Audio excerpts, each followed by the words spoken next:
mahaukaci hatta ya aqila sai yayi hankali. Mahaukaci in yayi azumi babu ko kun bai waje ba gare shi ba sai ya samu hankali sannan yake yin azumi.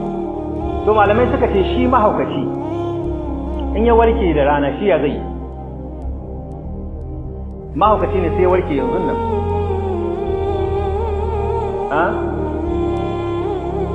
sai yake da wancan zai kama bakin shi ma. Amma in hauka ya taso mishi da rana yana azumi yanzu azumin wannan babu shi saboda alƙalami ya dauke mishi. Amma kada ya dawo mai hankali sai ya samu lafiya to wannan yinin sai ya biya bashin zuci. Saboda yinin da abin ya taso mishi wannan yinin ya wajibta yayi azumin shi wata larura ta zo mishi bayan yinin ya fara.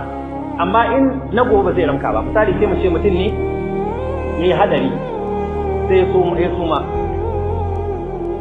aka ce